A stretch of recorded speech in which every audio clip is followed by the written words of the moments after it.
Expertly manufactured by Sherwin-Williams. Engineered for pro. Jonathan Winder. Valley Athletics allows athletes to really shine at volleyball, basketball, and pickleball. Visit valleyathletics.co right now to learn more about enrolling in our current volleyball and basketball offerings that include league play. That's valleyathletics.co. Proud sponsors of high school athletics. Your home of the San Francisco 49ers, 1430 ESPN, the Valley's local sports leader, KFIG Fresno. This is SportsCenter. I'm Ed Bankin. Championship weekend begins in college football with 4 games on the schedule tonight. One of them here on ESPN Radio. We'll have the American Conference title game between number 24 North Texas and number 22 Lane. Coverage gets underway here on ESPN Radio at 7:30 Eastern, and the game can also be seen on ABC beginning at 8 Eastern. Also tonight on ESPN at 7 Eastern, Troy, number 25, James Madison for the Sun Belt Championship. NFL news, the Cardinals have announced quarterback Kyler Murray is done for the year as he continues to deal with a foot injury. Meanwhile, the Commanders get Jaden Daniels back for their game against the Vikings. The Bengals will get receiver T. Higgins back for their game against Buffalo. Meanwhile, on the Rich Eisen show, former Super Bowl winning coach Bruce Arians says he believes the Bengals can still make a run. Watch out for the Bengals, man. I just think with Joey B coming back, they're going to get on a run and win the North, and they can go on the road. They can go on the road and score points against anybody. The Bills will be without defensive end Joey Bosa. The Bears won't have receiver Rome Odunze for their showdown with the Packers. He's out with a foot injury. World Cup draw. The United States draws Paraguay for its opening game. ESPN Radio tonight, Celtics-Lakers, bottom of the hour. ESPN Radio is presented by Progressive Insurance. Progressive Commercial Insurance flexes to fit your business's needs. From quick repairs to adjustable coverages and even payment options. Progressive Commercial makes it easy to get what you need. Quote today in as little as 8 minutes at progressivecommercial.com. He's got the knowledge. Because once again, I have to come on there and talk about how right I am once again in anything that it comes to sports. He's got the questions. I'm going to lose it. Are you kidding me? What are we doing here? He's got the guests. 20th head coach in Fresno State history here, Matt. Is it hard to believe sometimes still the 20th head coach here in program history? It's all moved really quickly here over the course of the last 5-6 weeks. But super excited to be here. Phil Benotti is the voice for the Central Valley sports leader. Behind the Bench starts now. Brought to you by Helena Agri. That's right. Behind the Bench here on 1430 ESPN Fresno, the Valley's local sports leader, here on this December 5th. Happy Friday to everyone out there listening, whoever's listening, however you're listening. Big thank you to all of you. Hope you're doing well, getting ready for your weekend. We're getting ready. And ready for an early sign-off to the weekend, too. Yes, only a 45-minute show today as we get you set for Lakers and Celtics later on this hour. 3:45 pregame with a 4 p.m. tip-off from Boston. The Lakers with a thrilling win last night over the Toronto Raptors in a buzzer-beating fashion. Rui Hachimura with the three-pointer. We'll get you set for that game later in this little mini edition of Behind the Bench show here. But good to be here. Good to be alongside you. You can listen live and on demand on the 1430 ESPNFresno.com website and the ESPN Fresno app. We're also live streaming on YouTube, Facebook, and Twitch on our ESPN Fresno platforms. If you want to get in on the show, Lee's Air hotline is 559-320-1430. It's brought to you by Lee's Air Plumbing, Heating, and Roofing. Also, our Lee's Air weather check sitting at around 52 degrees and sunny today. Just a nice brisk evening and afternoon once again for you all who are heading on out for your weekend activities starting tonight. 57 degrees tomorrow, 59 degrees on Sunday. More looking at those low temps still sitting in the potential 39-degree temperature area, so it gets chilly at night, I'm sure. Good to be here. Good to be alongside the folks here. And like I said, abbreviated show today, so we are going to get right to it with what we've got on the show. And I'm starting off, yes, we're going to do a little bit of a different talk here today. So hopefully you like it. Hopefully you enjoy it. But we're going to start off. Big, major stuff going on with the World Cup. And for some people who may not know, I'm very fond of the World Cup, very fond of international soccer when it comes to that. I think that's kind of where I landed my fandom, and so I allow myself to have that kind of conversation on this show. And today's a big day, as we know. The draw for the World Cup happening this morning, including the participation of some sports luminaries in part of that draw. Tom Brady, Shaq, Wayne Gretzky, and Aaron Judge was on a stage awkwardly ripping apart balls and pulling out scripts. And we may do a judge of who did the best at that job in terms of it, because I think outside of the results of this morning, the showcase itself was a fascinating 2-hour examination of human behavior. But it's good to be here, joined by a couple guys that are thrilled to talk World Cup soccer action, as you both are donning some jerseys today. So I don't know if you guys just planned on it or if that's just what you do on World Cup draw day. So I got Tanvir and Daniel here with us. Guys, how are we doing on this Friday? Yeah, doing good. I'm happy with how the draw went for our team. Yes, I did plan on wearing my World Cup jersey regardless of how the draw was going to be. You know, I was hoping that it wasn't going to be too hard for the United States. But, yeah, looking good. I was so excited for this day. The FIFA World Cup is probably my favorite tournament in all of sports. And, yeah, so this is one of the big days in soccer. Yeah, what about you, Daniel? How are you doing on this Friday? Oh, I'm doing great. You know, with Mexico's draw, I was pretty happy with it. You know, I like we're getting another rematch with South Africa. You know, we get that 2010 rematch, so I'm excited. Okay. I definitely do think this is a good group. Okay, well, let's fill in the people here who are not necessarily aware of what we have ahead of us in terms of the groups. And I wrote down the groups this morning as I watched the show. First of all, I want to talk about the show first because, my goodness, what a drawn-out, very reminiscent of that kind of style of this meeting could have been an email kind of situation. But, you know, they had to explain the process for everyone who is very new to the idea of the World Cup, even though it's been around for, you know, almost 100 years now to this point. But outside of that, it was presentations upon presentations with luminaries and all that great stuff. Guys, what do you make of, before we dive into what teams are playing who, what did you make of today's product, this morning's product? Is it peak FIFA blowhardness out there? Is that what we're watching for the 2 hours plus we saw? I think if you've watched World Cup draws in the past, you will understand that this is a normal case. Yes, they will drag out the actual draw until the very last moment. And, you know, I was basically expecting it. What I didn't expect was it to go an hour, 20 minutes for the intro. I had suggested to you guys, you and Jorge, that it would be about an hour, but they even beat my expectations. So, yeah, it's always boring before the draw. The draw is what I was really there for. So, yeah, that's basically what I think. What do you think of the television product this morning, Daniel? Well, to me, I was still asleep when it started. My dad woke me up, but like even from what I saw, I'm like. Same with the rest of the people who were running the damn thing, was they were still asleep as well. Yeah, so. it was. Yeah. From what I saw, it was still very. Yeah, it was fascinating, and yet I couldn't stop looking away while also being understanding that this is just so, you know, the groveling at the highest order in terms of everything like that. But it is ceremonial, and you have to do it. And it's the way FIFA operates, and you know, it just quite simply is one of those things that they want to do to maximize the dollars that they get. Thankfully, the Coca-Cola World Rankings allow us to understand where these teams will place and whatever. I'm just saying that tongue-in-cheek because I can't believe they said Coca-Cola World Rankings next to it in front of it. Anyways, first off, you guys have watched draws before. How did our American / Wayne Gretzky Canadian drawers do? Was there anyone you were particularly, you know, who did the best job between the four drawers this morning? Tommy looked like he struggled a little bit at the back end of it. Shaq, I was just afraid he was going to break the dang things. Wayne Gretzky had the time of his life trying to say the name of the countries he was in. Poor Wayne.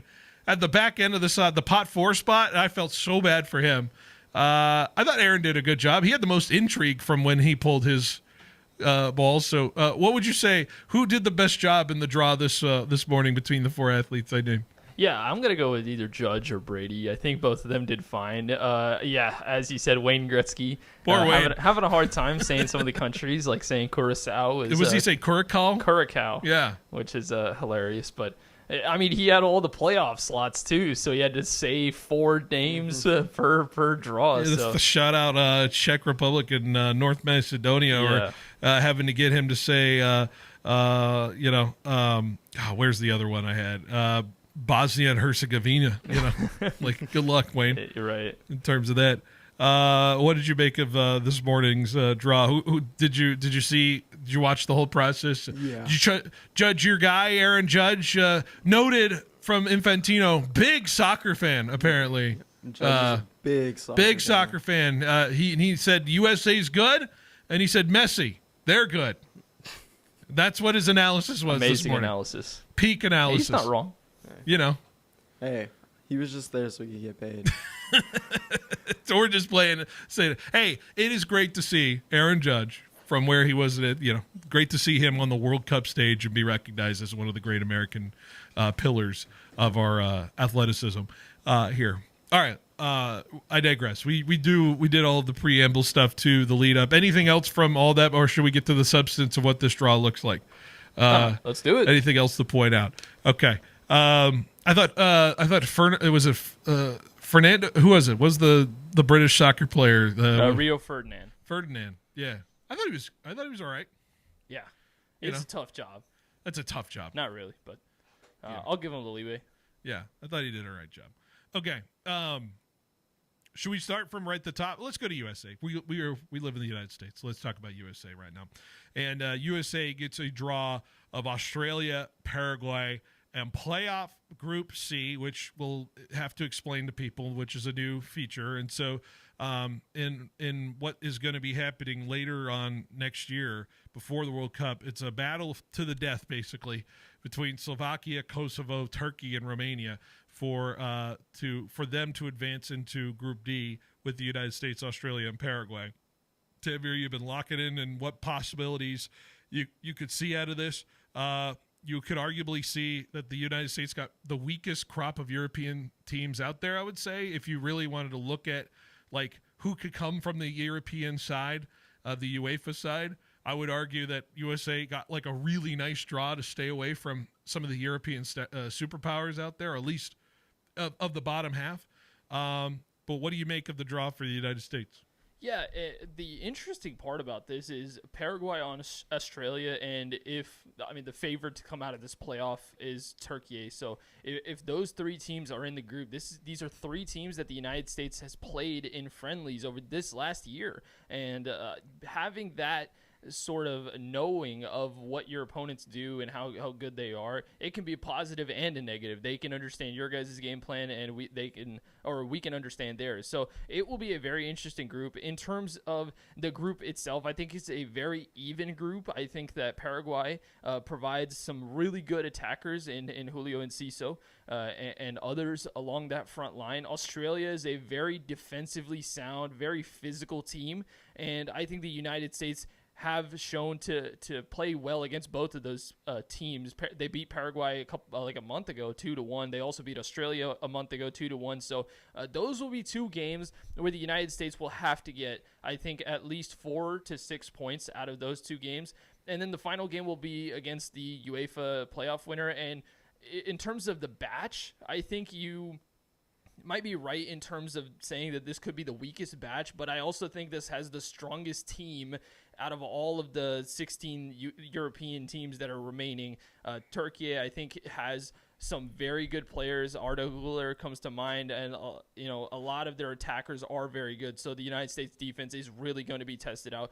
I think this is a group that the U.S. can certainly get out of, and you should expect them to at least get first or second. I think second is passable if Turkey's in there, but I think they should win. You would power rank it as, even if Turkey makes it, you would power rank it USA. You would power rank it Turkey USA or USA Turkey? Yeah, they would be 1 or 2 to me. I think with the USA being at home and them being a relatively strong home team, I would probably put USA 1, Turkey a 2. And then Paraguay, Australia is also very tough. I think Australia's defense is slightly better, so I'll probably go Australia 3 and then Paraguay 4. What do you make of this group, Daniel?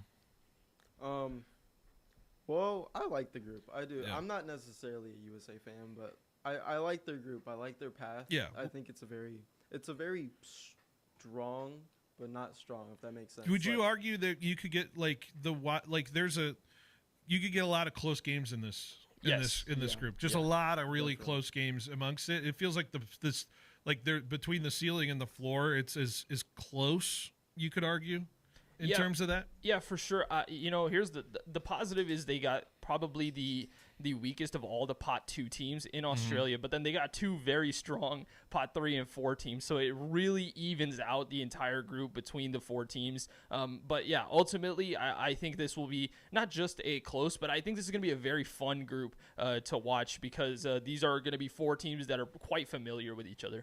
USA will play in LA on June 12th, and that is determined to be the game against Australia, correct? So June 12th will be the game against Paraguay.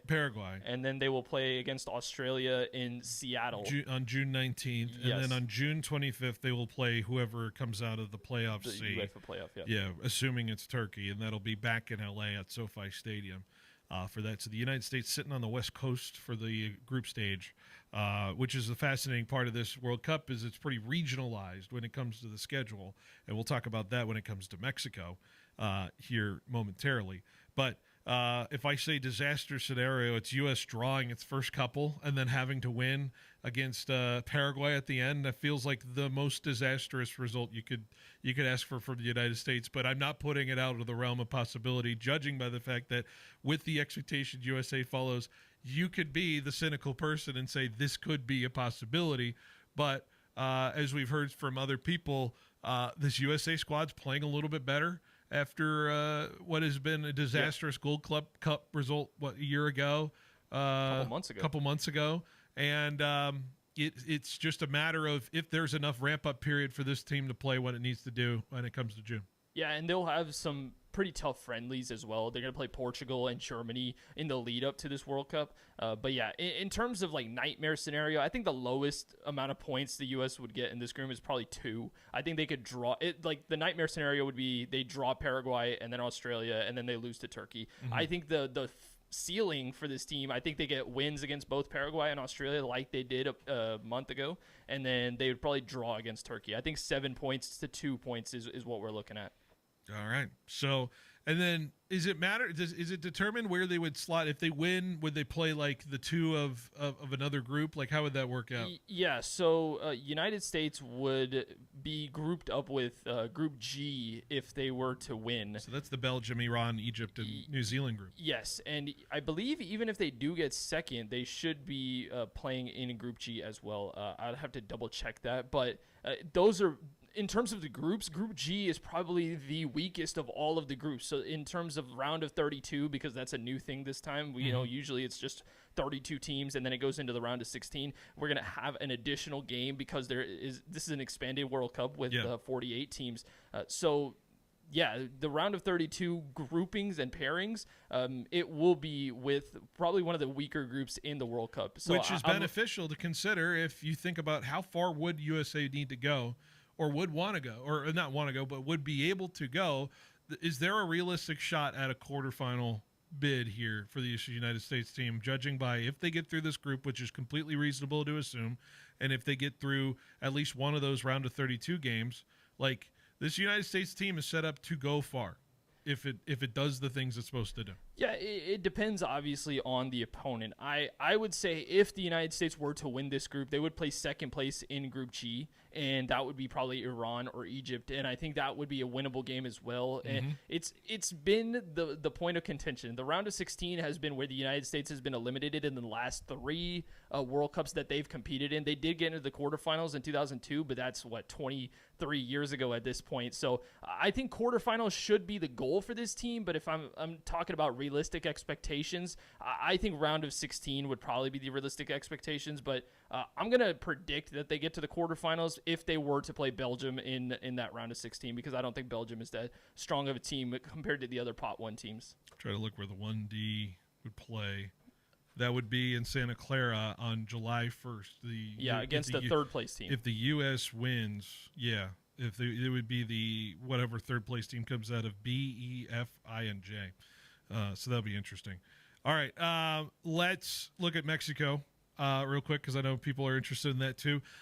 Mexico's got South Korea, the Korea Republic, South Africa, and playoff D group, which is Denmark, Ireland, Czech Republic, North Macedonia. Daniel, the floor is yours.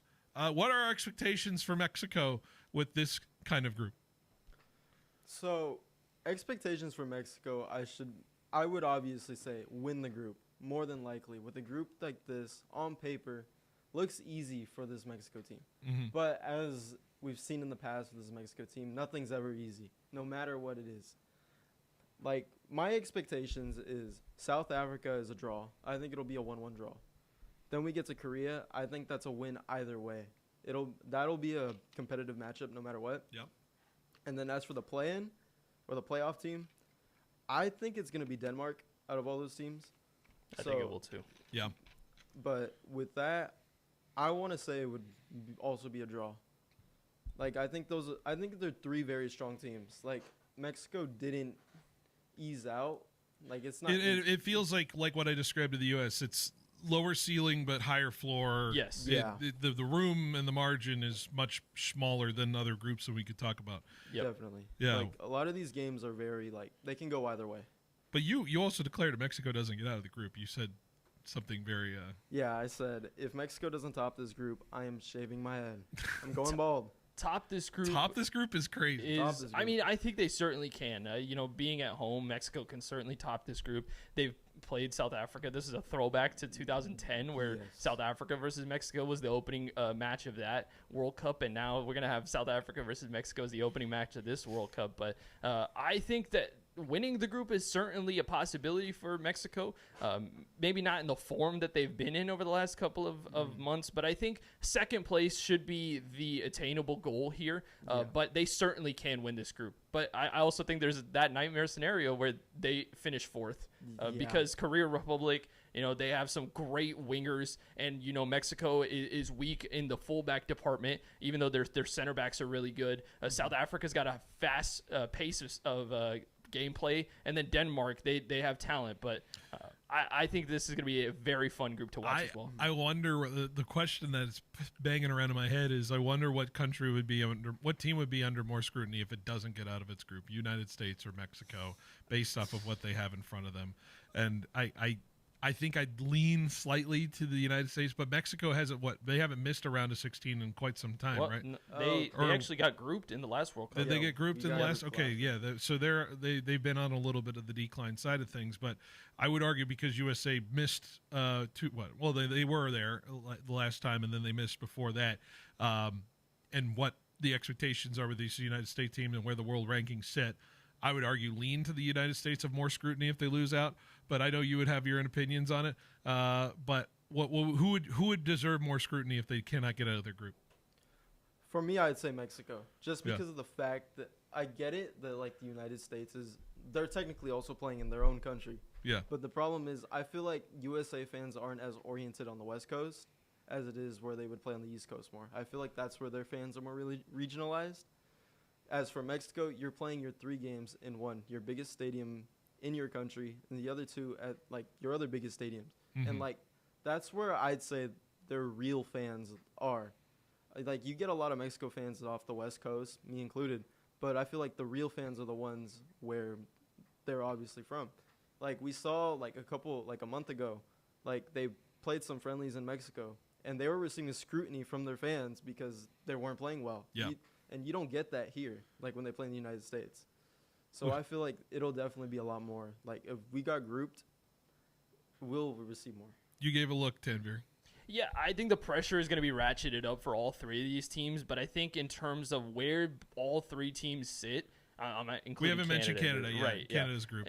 In terms of the 2 teams, I'm sitting here and thinking Mexico, I don't. Did they lose to? I think they lost to South Korea or drew South Korea.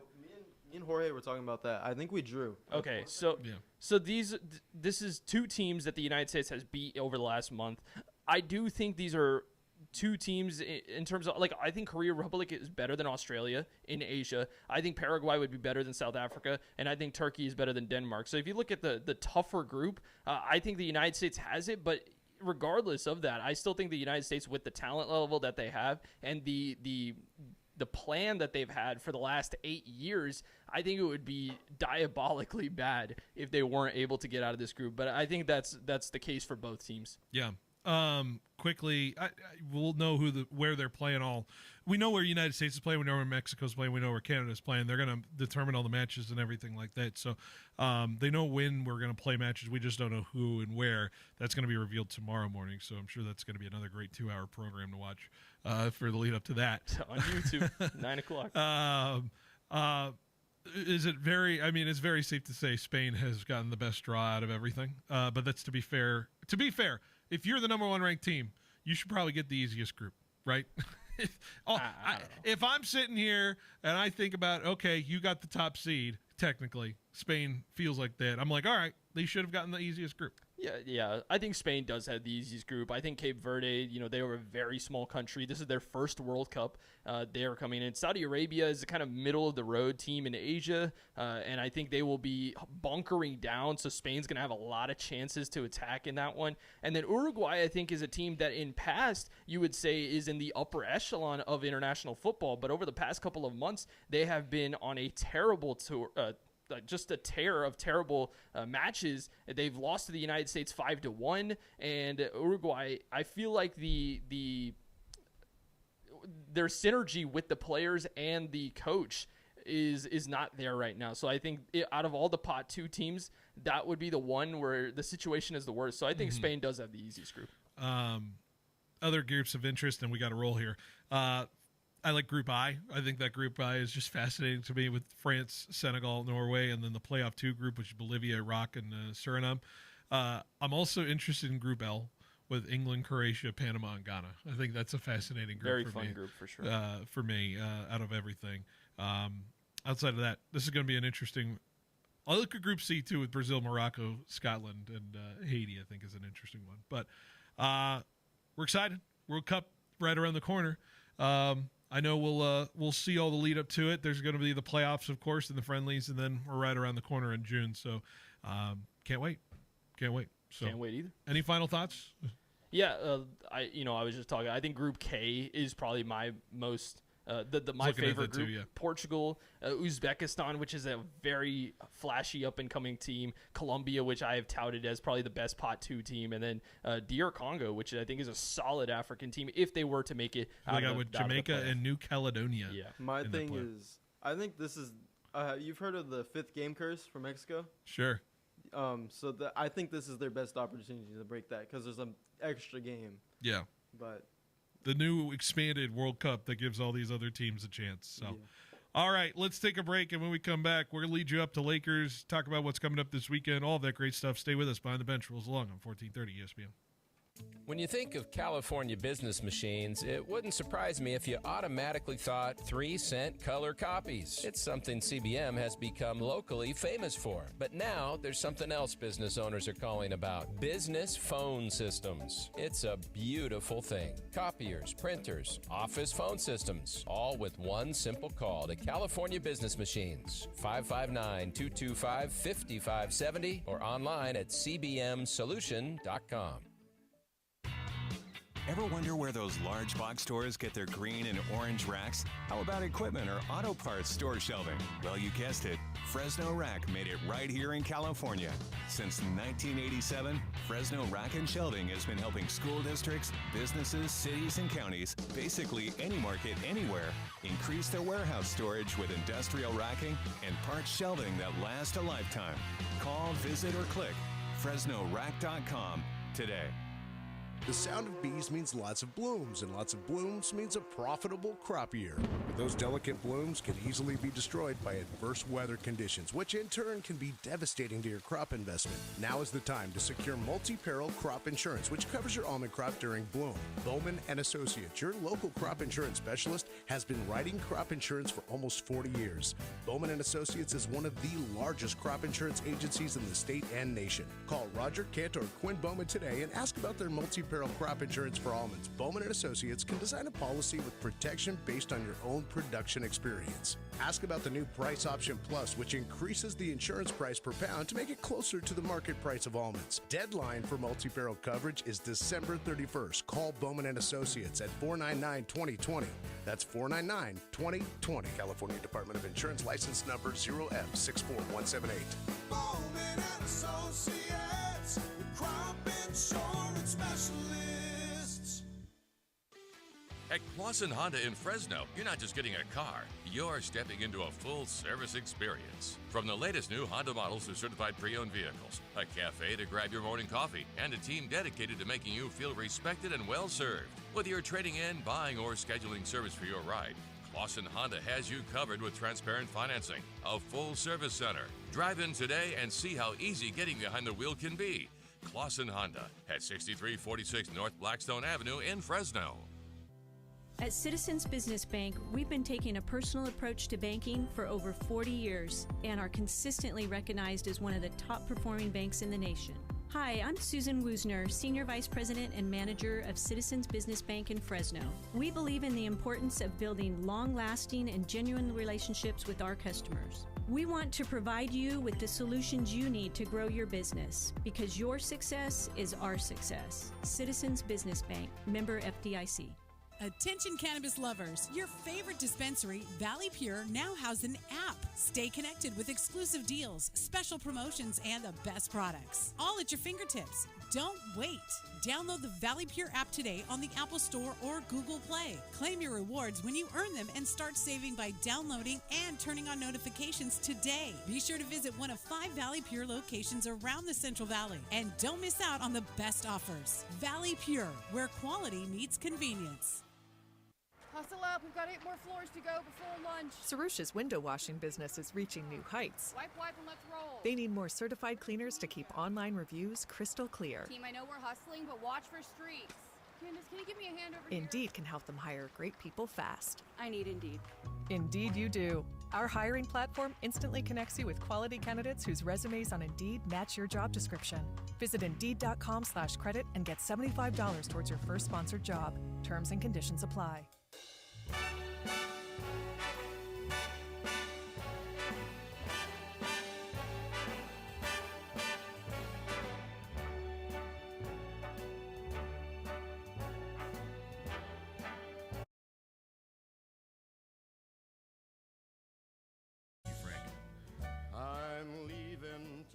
I am leaving today after this segment. As we are wrapping up our show. As we are wrapping up the show right here. Yes, I know. It says 3:30 on the clock. You're checking it. But we got Lakers basketball in about, a little 15 minutes. A little under 15 minutes from now. They're going to head out to Boston, take on the I was about to say the Bruins, the Celtics. Yes, Lakers v. Bruins. Lakers, Celtics. All right, we got a lot to do here in this next 10 minutes or so, so a little rapid-fire segment for you. What are we watching this weekend, I think, is what we'll go with and hit a little bit of everything in terms of it. We'll combine it with our little, daily spread brought to you by Chancey Gold Resort and Casino. If you're trying your luck with your teams, try to look at Chancey Gold Resort and Casino. We'll hit Lakers last. I do want to hit one game tonight. We got some conference championships to get to. Of course, I want to boycott the Mountain West Championship. Just want to acknowledge it, though. Boise right now, 6-point favorites on the line against UNLV. I guess I'm inclined to root for the Rebels tonight, but I just don't know how Boise's offense can sustain itself against that UNLV offense. And so I would pick UNLV in this one. That's my first What Are We Watching this week. I can imagine you guys, are you on the UNLV side tonight in terms of the Mountain West Championship starting at 5 p.m.? Do I gotta pick a team? I kind of am not. You're abstaining? I feel like I'm abstaining from this. That's fair. I want New Mexico. Okay, New Mexico's not playing. That's the sad part. That's the worst It's part. not New Mexico versus San Diego State. Let's hit another spread. What are we watching this weekend? How about Fresno State at Arkansas tomorrow? Fresno State 18.5-point underdogs on the road. Is that a fair line? You feel like Fresno State could cover in this line? I mean, I'm biased, so you should go to Daniel first. You know what? Yes. I think there is a resurgence at the back end when it's kind of all said and done, and I think the Bulldogs pull it to within 14 and they'll cover. I think the Arkansas athleticism is just too much. I think they win by 20. That's fair. That's fair. What else are we watching this weekend? We also got some whiplashing back to football. You got the SEC championship right here on 14:30. Pregame at 12:30. You have it kickoff at 1 o'clock between Bama and Georgia. Georgia 2.5-point favorites in this one. Where are you guys sitting on that one?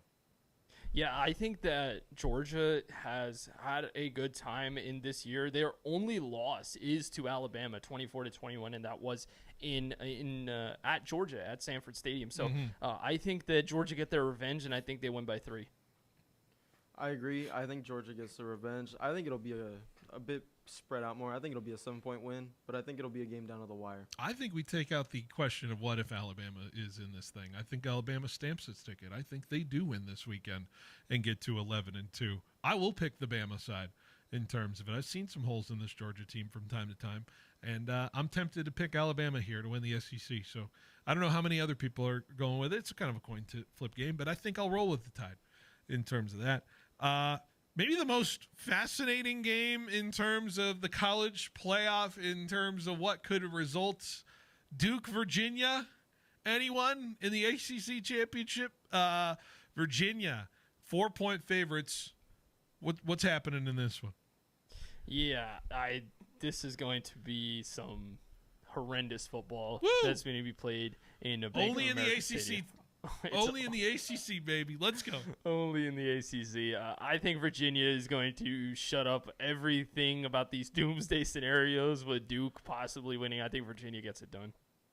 Do you believe in miracles, You're going with the I sick think Darian Mensah and the Duke Blue Devils win the ACC tomorrow and cause hell. And then not make the playoffs. Did not make the playoffs. Yeah, because, my goodness, just another shot in the foot between them and the ACC. Imagine that.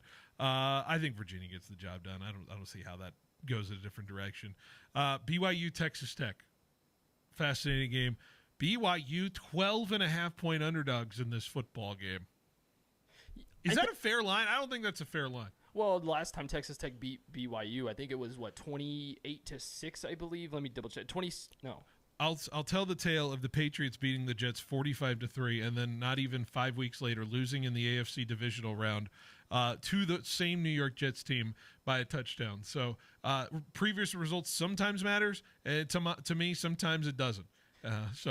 I haven't been a believer in BYU this season. I think that them having their only loss to Texas Tech by 22, you said, right? Yeah. So it was 29-7. So I'm going to take Texas Tech, but I do think BYU covers. I want to take BYU here so bad, but at the same time, I think Texas Tech's just going to roll through them. I don't think it'll be any different than the last game. I think BYU wins. Jacob Rodriguez for Heisman. We'll take it. I'm not even going to entertain the Big Ten championship because I just don't think both teams will care. I know it's not fair to say, but I just don't think it matters at all. Fair. So I'm not even going to bother with Indiana and Ohio State. I don't even know if I'll watch it. Say that. Anyway. Wow. He's taking a stand, folks. All right, we got 4 minutes here. Lakers basketball coming up here right now. We had to acknowledge LeBron's streak coming to an end, whatever that meant, his double-figure scoring streak that happened. What were you guys doing in 2007? Was it December 2007? Do you guys remember what you were doing? Dale, you have no memory of 2007, I would guarantee you. I was probably being fed from a bottle in 2007. Yeah, exactly. So I think I was in elementary school in Arkansas at that time. Yeah. So, I'm probably in first grade. No one had to learn how to add. Yeah. So, yeah. I was probably getting ready to go to Oracle Arena a few weeks later to watch that LeBron James Cavaliers team play against my We Believe Golden State Warriors, one of my seminal memories as a child. Going to NBA basketball. It's a long streak, and you got to give props to it there. And everyone's going to commend LeBron for passing up the opportunity to continue the streak with a game-winning shot as opposed to giving it to Rory. To be fair, I'd be more fascinated in the analysis of his decision if they were down one in that situation as opposed to tie ball game to give it to Rory, because I think there's a different scenario there when it comes to that. Yeah. But outside of that, Lakers finding a way to win without Luka right now. I know Luka's away from the team. I think is he out tonight? Do we know that for sure? I believe so, with the birth of his child. So the Lakers are treading water right now without Luka. I think this is an interesting game to see if they can kind of get this back-to-back situation through with Boston. Boston's not a terribly difficult team to beat right now, but Boston is they can get you on a bad night if they get you.